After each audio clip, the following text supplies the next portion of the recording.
Assalamu alaikum and welcome to Perspective. We'll be talking about, of course, we've seen different statements come from the leadership of the PTI, and as far as their stance on issues like we've seen within the National Assembly, of course, from resolutions on Palestine to also protests happening abroad and their disassociation from those protests, which seems to indicate that perhaps there is a difference of opinion within the PTI also.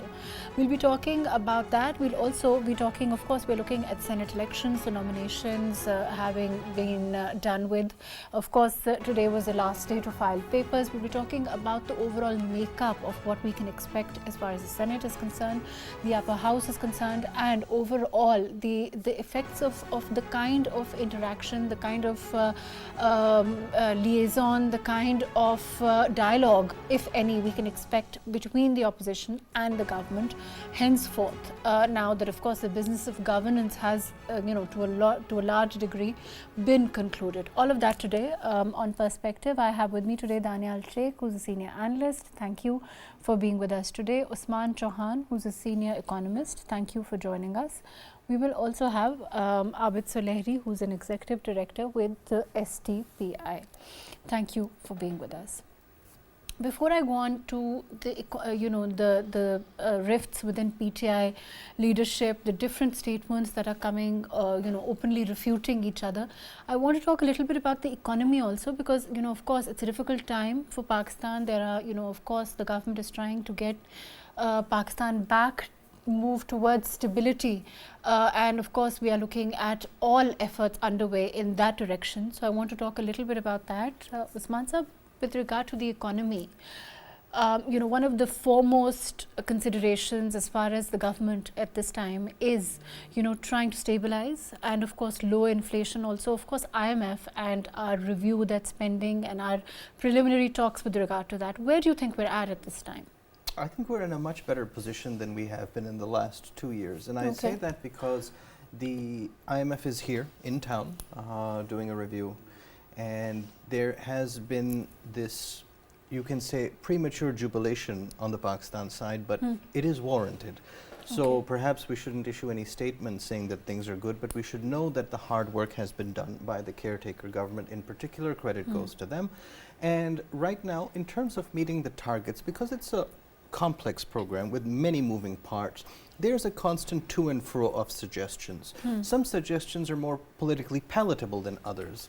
But the main question now is, how far is this government going to be able to go with the program that the IMF would like us to see in terms of fiscal stability? And I believe in that regard that there's a lot of positive signs.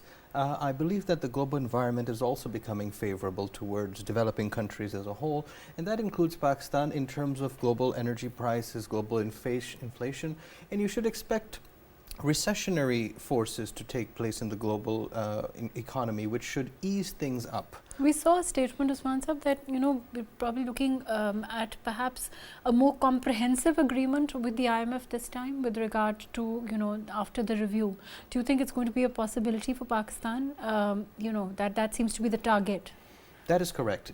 This standby agreement was just an interim thing, and our target now, it was even suggested in the caretaker time that we should aim for a larger program, which should be complemented by other sources of financing, including climate-related financing and other forms, to try to generate a modicum of reserves that can be deployed towards essential things. And at the same time, reforms are taken across government and across the private sector so that we can come to a stability, because it isn't just about having more money, but you also have to have more sustainability of that money. So you are correct to say that we are aiming for something more long-term. That will have its own stipulations, and so we want to be able to bargain from the strongest position possible. And in order to do that, we have to set the bar that we are committed to things. Commitment is the most important thing. Fair enough. DANIYAL, of course, I think there's little doubt as far as commitment is concerned on the part of Pakistan and the government particularly at this time. The resolve is there. There is a clear and, an all-out effort to try to move things as far as economy is concerned, to bring investment, to revitalize economy. Do you think that stability is going to play a huge role in that? Because of course we want that things now seem to be moving towards an overall stable Pakistan at this time. Not just will it play a positive role, there is going to be a lot of stability, and the reason why I say this, the only element that could have tried to disrupt the smooth sailing was PTI, but earlier today I was listening to the chairman, Barrister Gohar, and he made it very much clear that his party has nothing to do with the people protesting outside the IMF headquarters. And as far as the domestic stability is concerned, the only concern I had was if upon IMF's request, if the NFC award is revisited, but that has been clarified by the federal government that it's we're constitutionally bound and we won't be able to do that. So I don't see any sort of But do you think this statement by Barrister Gohar indicates that perhaps PTI itself is also moving towards a more saner, a more smoother style of politics? They want to perhaps put in their little bit into what the economy, as far as revitalizing economy is concerned, they want to play that role in the opposition, or do you think it's too early for us to think that that's a possibility? No, most certainly I think they do want to play somewhat of a positive role, and if you look at their actions in a chronological order, first them going to Maulana Fazlur Rahman's house, then Chief Minister KPK coming and meeting the Prime Minister, and thirdly now Barrister Gohar's statement. So definitely there is a change, and I believe that they have also realized that the only way forward is reconciliation, and they too, especially after listening to the Chief Minister's statement after meeting the Prime Minister, he made it very much clear that he wants to have a good working relationship with the Chief Executive of the country, regardless of party positioning. You think it was too impractical to think that he, as the CM, part of the same machine, part of the same part of government, and very much part of government, he could he would have to act rationally, he would have to work within the dictates of democracy and the parliamentary procedure? If you remember on your first show, after the day after he took oath, and I was criticizing him, and at the same time I was praying that I hope some sanity prevails in his head and he's able to rethink his thought process. And if you heard his press conference after meeting the Prime Minister, that's exactly what he said, that what you had earlier mentioned, that at some point he'll have to realize that he's part of the state machinery. He's not, it's not it is autonomous, but it's not indigenous. So he will have to function within the constitutional parameters, and he has to cooperate with the federal government for the smooth functioning of the provincial government. Usman Sahab, do you think that the PTI is acknowledging, or they are now becoming more cognizant of the reality that if they are part of the machinery, if they are part of the parliament, then they have to conduct themselves in that manner? Or do you think there's also a difference of opinion within the leadership of PTI? Because we are looking at varying statements coming from Barrister Gohar, we are looking at different statements coming from MAHRUKH Sahab also, and those of course the Sunni Ittihad Council controversy also we recently saw. So it seems to be, what does it look like? Do you think it's just a difference of opinion, or do you think it's a conscious change towards moving towards becoming a part of the system even as an opposition? I think you've asked a tremendous question, because any political party will have a heterogeneity of opinions within it. That's part of parliamentary systems. But oftentimes when certain people within a party speak, it represents the party line, so to speak, or the dominant view within that party. In the case of this party, it's not clear who is the second voice or the third voice, and therefore when you get conflicting messaging, you may appease some people with some messages and displease others with a contradictory or contravening message, but it's not clear what the stance would be, and there are trade-offs. There are trade-offs regarding whether you want to swim with the tide or if you wish to swim against the tide, because Pakistan itself is a complex country with many different types of people and many different views, and to speak with one voice is difficult inherently. But do you think swimming against the tide, as far as the PTI itself is concerned, they feel that it has worked for them to a limited extent and now they may have to do a rethink? It's difficult to say at this juncture, because even though, as you have contended correctly, things are beginning to stabilize, and it is a good sign. That's also true for the economy, not just for politics. But the dust still needs to settle, I believe. And in a country that is so young in terms of its demographics, you automatically have this energy and this frivolity that comes with youth. And therefore, it isn't clear yet what is the temperament of all political parties sitting in Parliament, in my judgment.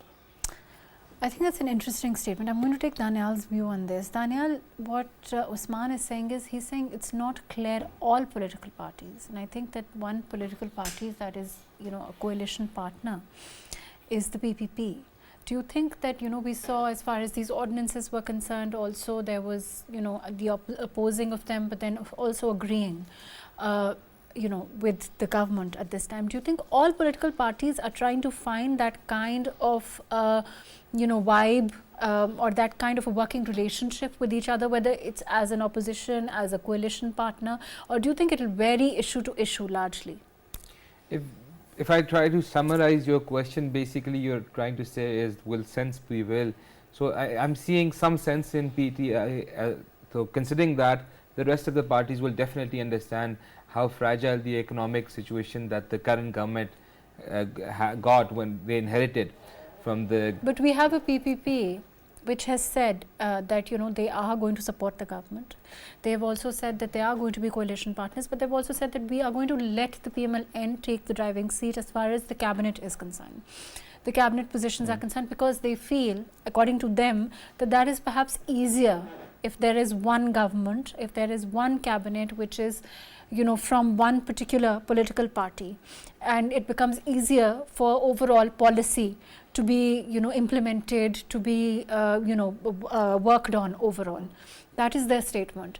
Do you think that, you know, in that kind of an atmosphere this time, of course, they are still very much coalition partners. They are also going to come to some sort of a working relationship. They've done so in the past. But do you think that this is that time that perhaps it's going to take? Before even coming to this, the difference of opinion is the essence and beauty of democracy. And then whatever the majority feels is right, that prevails. And this is what collective wisdom is, and the whole genius behind having a parliamentary form of government is that the decisions should be made collectively, and there should be a difference of opinion. And to the extent, even in first world countries like in America, the founding fathers, one of the thought in their mind was there should be a constant struggle of power between the organs of state. And throughout US history, sometimes the executive was more powerful, sometimes the Congress was more powerful, sometimes the Supreme Court took precedent.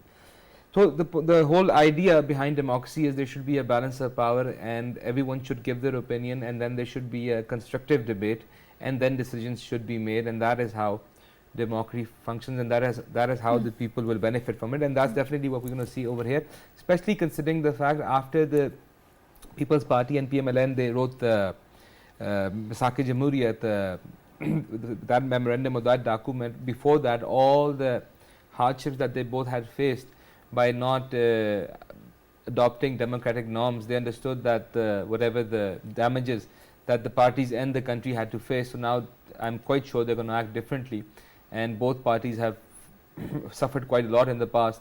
And even PTI, I feel, is coming to realize that the politics of stubbornness is not the way forward, and they too are trying to come into the parliamentary politics. And like I said earlier, difference of opinion will always remain, and that's a very healthy thing. It's nothing to be fearful of. Right, of course. Usman Sahab, there is, you know, we're also looking at the Senate election. Of course, today was the last day to file the nomination papers. What kind of a makeup do you expect now? It's not so important in my judgment what the makeup is per se in terms of the economy, because that's my expertise, so I'll only speak to that. What is important is that both houses in Parliament come to a common view about what is important in terms of adhering to the IMF stipulations, and argue from a position of greater strength that a program needs to be undertaken that does put us on a sustainable path, so that the sort of difficulties we've faced in the last 2 years don't repeat. I'm not so picky or don't have a particular view on who should be in it or why, particularly because of the role of the Senate in terms of lawmaking and oversight and all that. So my larger concern is that they But Usman solve Sahib, it. actually the challenge that invariably comes is between development and stability. Of course, we want there to be stability, but then we also want there to be development. Do you think that, for us to be able to manage that has become difficult in the recent past? This is a profound question. It's much deeper than anybody might immediately realize. That's because we have to withstand crisis, and at the same time we have to think of the larger target, which is growth. Our population grows at about 3% per year. That means you're adding 60 lakh people every year, non-stop. So when you have a 0% GDP growth and your population grew at 3%, your per capita income is falling by 3% per year.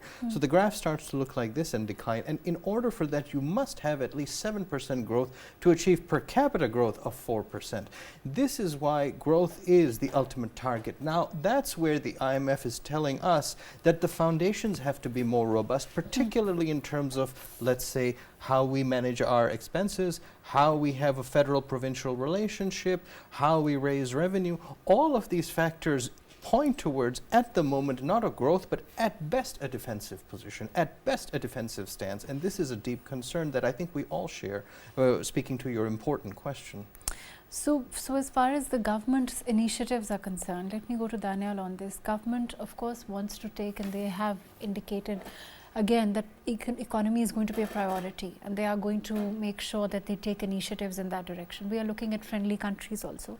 In the past, during the time, the 16-month period where we saw coalition of political parties, and it was of course firefighting as far as economy was concerned. We saw a lot of help come from outside. Do you think we're looking at perhaps that kind of a help coming from friendly countries again, Daniel? Yes, especially the help that I see at the moment, the focus of China. Because UAE is also something that it's being talked about, that perhaps they can be helpful to us in terms of taking initiatives between Pakistan and UAE. Most certainly, I was reading in the newspaper yesterday. You're right. The ruler of UAE, he offered Pakistan assistance, but more than that, the progress on CPEC, which I believe is this government's priority. And China too is a lot more comfortable working with Shehbaz Sharif regarding CPEC. So I believe that once the work on that starts, a major chunk of economic activity will be generated from this segment of the economic development. And because you see, Pakistan is if you look at our geography, we can become a trade route between Central Asia and earlier, if the government the PMLN has always, like you said, categorically said that as far as CPEC is concerned, and we saw that Mia Nawaz Sharif's vision and his stance, his speed on CPEC was, forestalled. It was, in the last government of the former Prime Minister Imran Khan Sahab. The speed at which he had envisioned not just speed, it was completely halted. There was a lot of halted, there was a lot of, there were a lot of clogs within the machinery, it wasn't working out. And that is going to be one of the primary focuses to revitalize the economy. Isn't that true? And that is the only way forward at the moment, because there's very little that we can do, because there's very little options that the previous government left us with. Now, as far as IMF is concerned, to begin with, it's probably not the best option, but it's the only option left. So yes, I believe that definitely we'll start seeing progress on CPEC, and other CPEC related projects will also start working, and that is the only way Pakistan can come out of this mess. Right, fair enough. Usman, as far as CPEC is concerned, of course that's a focus. But in terms of, as far as the Chinese are concerned, our relationship, of course the PMLN leadership also has a unique relationship with the Chinese. And of course they would want to build on that, and they would want there to be a speedier CPEC initiatives, the agreements within CPEC to be executed flawlessly. There are concerns as far as security is concerned and overall the position there. Do you think it's better than what it was, even a year or so ago? Yeah, that is certainly true, and that is also a reflection of the global economy as it stood. But have lived in China, used to speak very good Chinese. I understand their psyche, and I've never seen them to be a short-term people. They're very long-term oriented, and they're not partisan in terms of who they want to be in Pakistan. They want to work with Pakistan because their conceptualization is of co-prosperity, that we build a new world together. There should not be any more colonialism. There should not be any more exploitation. The shared future and mutual interests put together. So that is a very nice way to push development forward. And they're not particularly partisan on who would, because why would they? What they care about is that the full dimensions of CPEC are realized for Pakistan's benefit as well as for China's. The full dimensions have not been realized.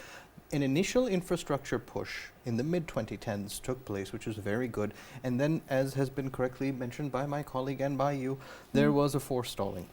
And now to re-energize that while keeping in mind the stage 2 and the stage 3 of CPEC is very, very important, but those require different levels of thought, because it is fundamentally easy to build roads. It's an engineering question. But stage 2 and stage 3 have more societal elements. They have higher order thinking requirements. So Pakistan as a whole, it's not just government's responsibility, it's the private sector in particular that has to do some heavy lifting on its side, as well as civil society getting involved to realize the complex manifestations of CPEC, which are stage 2 and 3. CIFC, of course, took a leading role during the last 16 months or so. Their promulgation also, and the initiatives that they've taken now, they're still very much going to be a part of how the government functions and the direction in which it chooses to go as far as economy is concerned. Do you think that those initiatives are going to be working also towards involving the private sector, like you said, into doing whatever it can, the role that it can play? That is a complex question, because as I understand, SIFC involves greater centralization of decision making, which is an important character for driving development, that everybody is on one page. That is the strength of something like SIFC.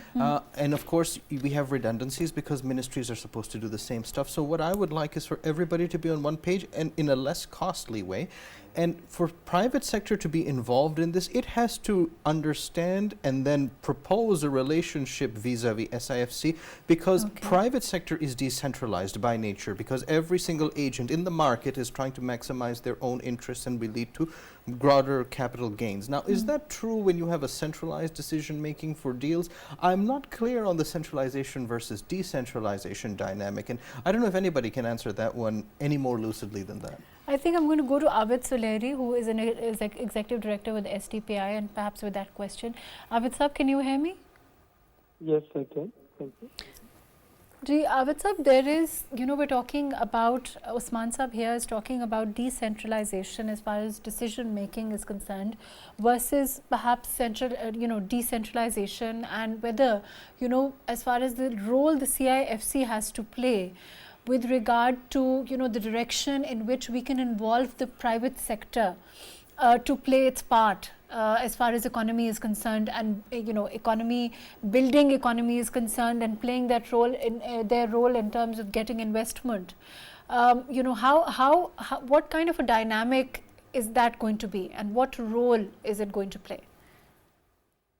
I think the presence of SIFC that shows some sorts of policy consistency and consistency of decision making, direction, which in the absence of a centralized decision making body where all the stakeholders were present was absent. So I think the first and important attraction for private sector to look forward to SIFC is that at least there would be some sort of policy consistency amidst different changes that Pakistan keeps on witnessing over the decades. ABID Sahab, in terms of involving the private sector is concerned, do you think the private sector is now as far as overall on board with regards to as far as the policy initiatives that are going to be taken by the government to play its part in perhaps investment related or bringing, of course we are looking at some stability at this time. Do you think we can move towards that second tier, trying to get as much investment in Pakistan as possible now that we feel that there is an overall, things seem to be stabilizing politically? That would depend on how quickly we negotiate the next IMF program. And second, the ray of optimism here is our finance minister's statement yesterday when he said that the government's role is to facilitate businesses, not to carry out business itself. And I think that's where the private sector can actually look forward to play its part.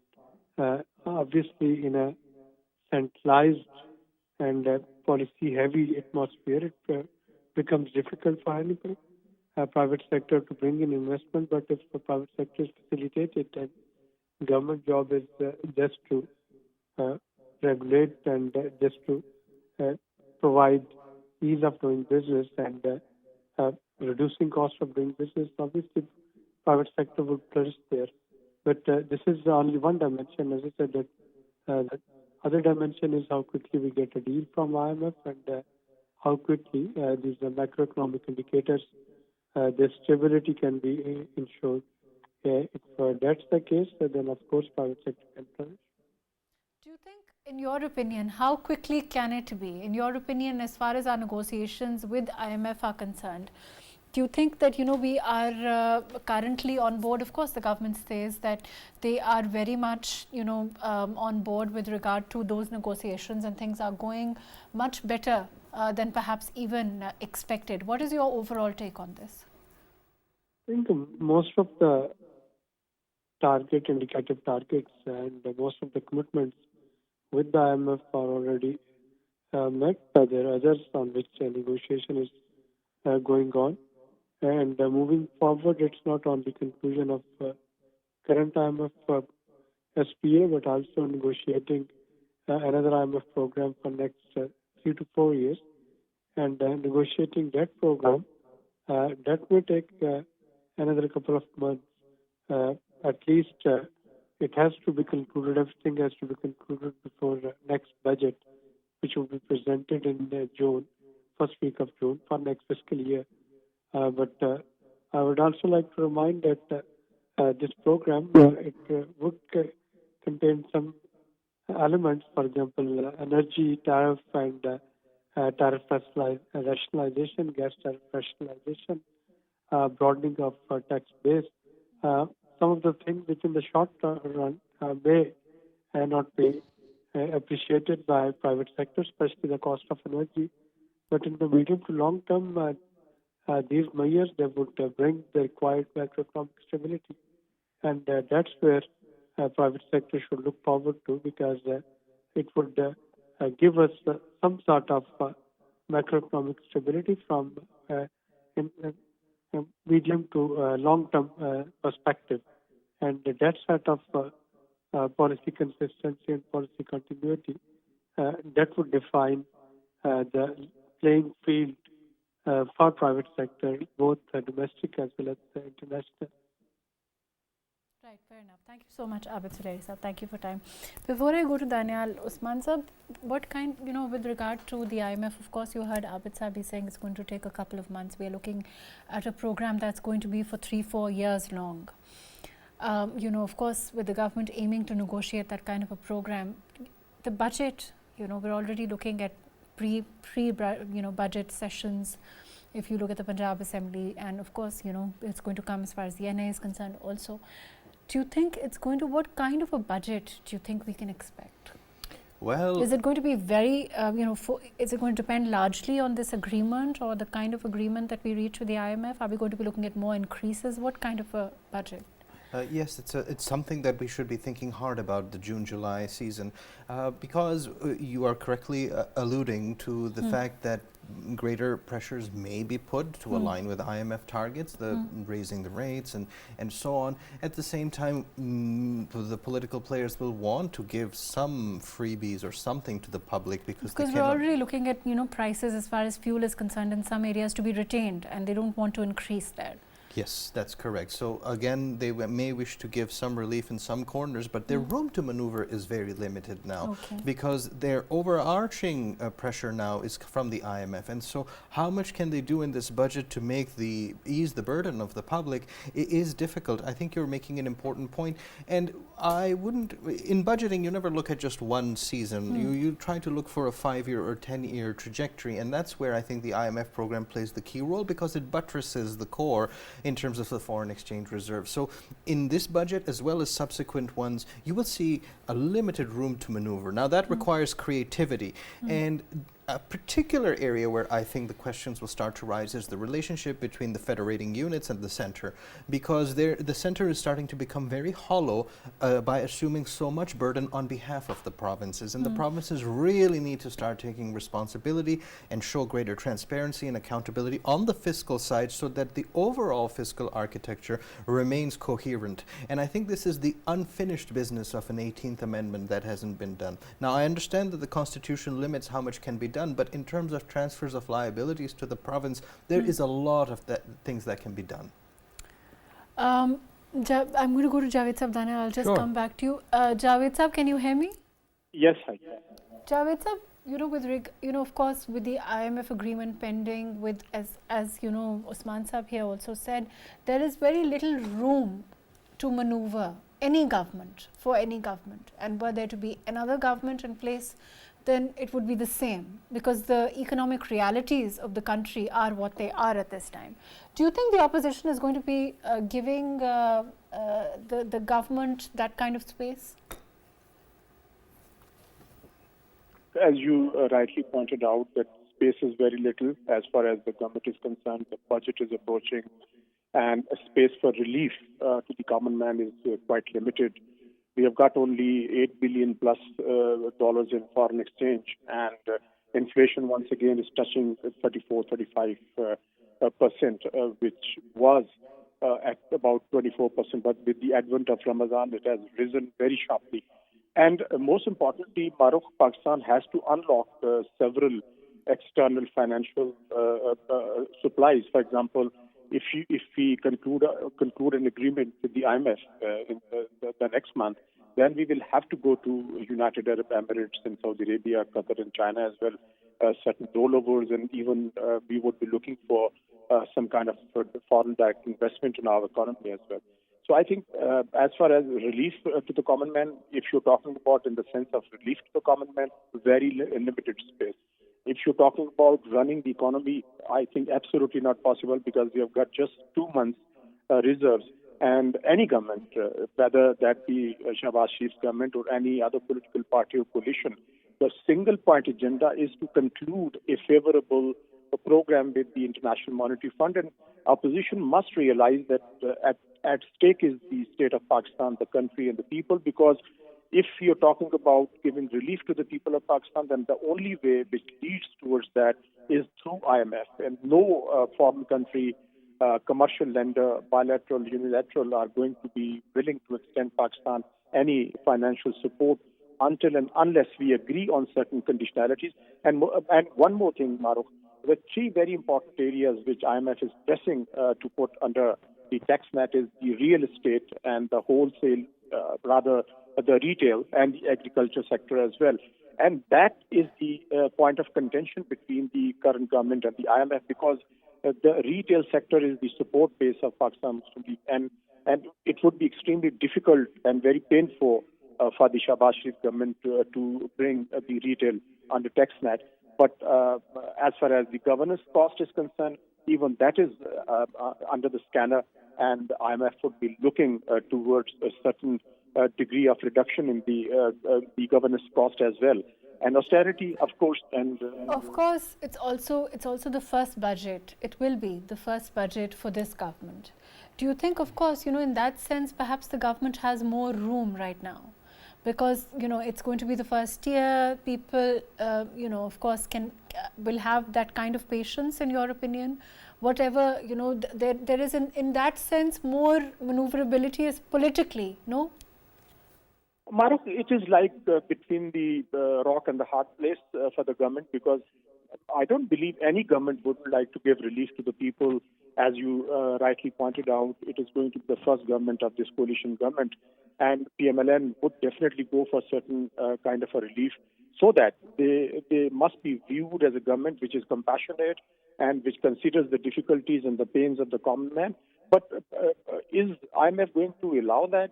Because as far as the rising prices of energy is concerned, for example, electricity, gas, and even petrol, you can't find any space to reduce them. And certainly you can't give subsidies as well, because it is not the option for government of Pakistan, with the exception of this Benazir Income Support Program. Otherwise, all targeted subsidies are no more the options on the table as far as Shahbaz Sharif government is concerned. So unfortunately, I think the political instability, along with the economic challenges, they are kind of a very daunting task and a very formidable kind of a challenge for the current government to deal with. And opposition, to this extent, I think, must extend support, notwithstanding their political reservations as far as election results are concerned or the vote tampering is concerned. Whatever they have got, they can continue to put pressure on the government, but they must extend to a certain degree of support and facilitate the government in this regard, rather than becoming a stumbling block in the way of the new long. Thank you, Javed Sahab. Thank you for your time. Daniel, in your opinion, you think there is that maneuverability? Like Javed Sahab said, of course, the government will want to give maximum relief to the people. But in terms of having time, since it's going to be the first budget, perhaps time is on their side, no? No, time is definitely not on their side. They have very little time to deliver. They need, any government needs more time. Even the criticism on Shahbaz Sharif for his 16-month government was not justified, because 16 months is not enough. The government needs at least a few years to make policies and implement them. And before, earlier you were asking a question, you asked SULEHRI Saab regarding once the stability, which is clearly being seen right now, is it going to also, will we be able to see a reflection of it on the economy? And I believe this question is, it's the same question as the chicken and the egg, because it's most certainly, definitely, when there will be stability in the country, we will see economic activity and we will see economic growth. That is very much certain, you know, without any economic expertise, I can tell you this. And as far as coming back to the point, do they have enough time right now? I believe, like this budget, so they won't. But hopefully by the next budget, we will have a much clear picture as to where the direction of the country is heading. And but in terms of the voters or the electorate having that patience, because of course it's going to be the first budget and no one expects miracles to happen. You see, once the people feel that the direction, when they feel the direction, so they will definitely be much more tolerant. The problem earlier was that there was no direction, and there was a lot of uncertainty. Now that everyone knows this government holds a very comfortable majority in the parliament, so they're here to stay for 5 years. So definitely the people will at least give them some time. That's what I mean. So in terms of that, perhaps it will be easier when giving policies. Perhaps you think, perhaps more burden, then of course they wouldn't want to put burden on the people. But in terms of what is possible, perhaps it's a better time because it's the first budget. Like absolutely. And as far as your question was, will the people give it time or not? If your concern or if your apprehension is agitation, the only political party which at this point was capable of doing this, like we were talking earlier, their chief minister also now realizes the reality at this time, the limitations that the governments have, and like Usman Sahab was saying earlier regarding the 18th Amendment and the empowerment of the provinces, there's a lot of work to do, and more than that, also we need a strong autonomous local government system to improve the governance on grassroots level. And this government, you think that's going to be the next step? Oh, definitely, because when Bilawal was joining, when they were, it's part of their coalition agreement that within 6 months there's going to be a local government election in Punjab and the rest of the country where there are not local government do not exist. They're going to have an election there, and they're very much clear on this. Both parties are clear on this. This is the way forward. And in democracy, this is basically the this is the first nursery of democracy. This is from where democracy evolves and power goes to the grassroots, and it's very, very important to deliver better, and especially to engage the political forces in the political process. It's very important. So this is one thing that the government has to focus on, and this is the only way that they can the disintegration in society. Like if we don't do this, then people will ask for small provinces based on ethnicity, which is very bad for the federation. Instead, if we have very powerful and autonomous local governments like all over the world, this whole issue of smaller provinces will end, and the grievances of smaller provinces will end, and every district and every tehsil will be run as the counties are being run in other countries, and which are completely autonomous. The federal or provincial government has no power over them. So this is the future. Then we need localized policing, we need localized the civic immunities should be localized. So basically decentralization of government machinery and economic reforms are the two things that the government needs to do, and definitely the people will, I believe, give them time, because the people also realize that the situation is quite bad. Right. Unfortunately, that's all the time that we have. Thank you so much for being with us. Usman Chauhan Sahab, thank you for your time. Daniyal Sheikh, thank you for joining us today. ABID SULEHRI, thank you for being with us. Javed Jadoon Sahab, thank you for your very valuable time. Overall, of course, the government is cognizant of the reality that it has to deliver. It is also cognizant of the reality that there is, unfortunately, an economic situation that really needs to be bettered. Therefore, with that in mind, with those realities in mind, it has its work cut out for it, but there's also a resolve to do it and make it as far as the government is concerned. Of course, we have to keep our expectations realistic, but we will be looking at a more stable, a more economic friendly Pakistan. Let's hope that we can move towards that. Thank you so much for joining us today on Perspective.